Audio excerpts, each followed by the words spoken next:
नमस्कार दोस्तों, जय हिंद। मैं आप लोगों के लिए छोटी-मोटी ऐसी कहानियाँ लेके लिखने की कोशिश कर रहा हूँ, जो आपके मन को छू जाए।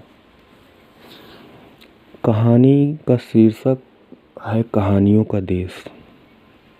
कहानी की किताब का नाम है कहानी का देश।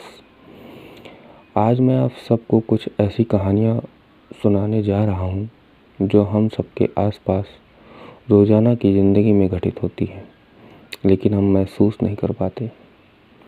आज की छोटी सी कहानी दिल्ली में रहने वाले एक लड़के और उसके परिवार की है। इस कहानी को आप अपनी मन की आंखों से इत्मीनान से देखेंगे तो मन में हर एक पात्र आपके आसपास ही नज़र आएगा। कहानी शुरू करते हैं। दिल्ली शहर एक बड़ा खूबसूरत शहर है।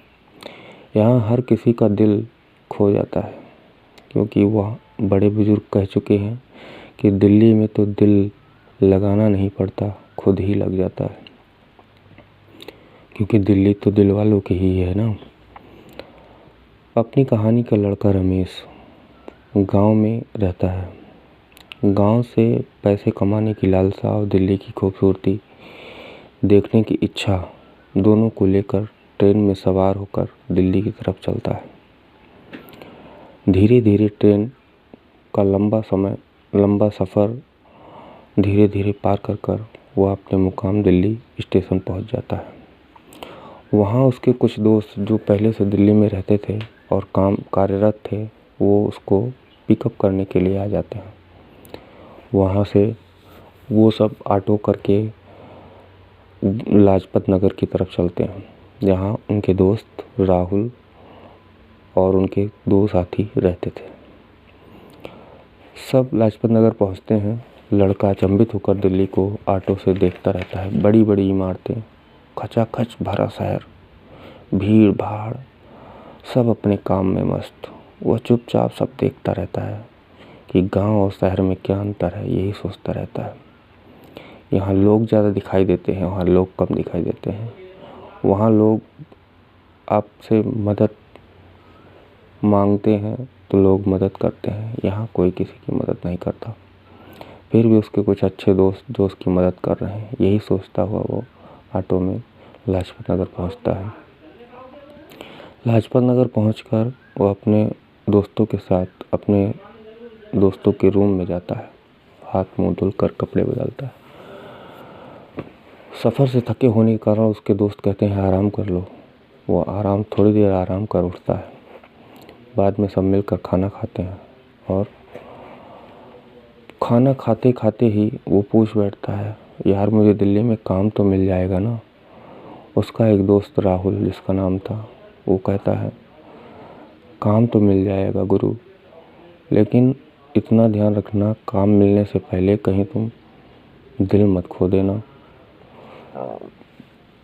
रमेश कहता है, अरे नहीं भाई, मुझे तो सबसे पहले काम चाहिए, दिल उल का काम तो बाद में होता रहेगा। वो कहता है कि भाई अभी मेरी परिस्थिति बहुत ख़राब है, मुझे काम करने की सख्त ज़रूरत है।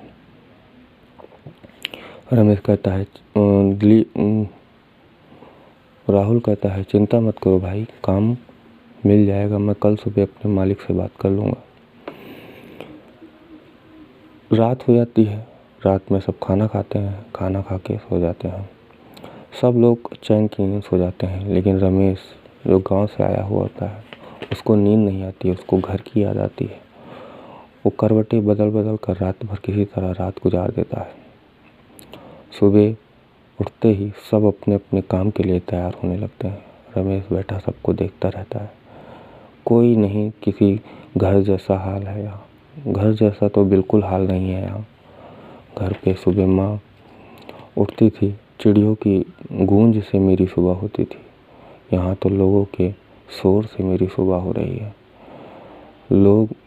यहाँ लोग केवल काम पे जाने के लिए तैयार हो रहे हैं, वहाँ लोग अपने काम को करने के लिए तैयार होते थे। कहानी और भी है मेरे दोस्त।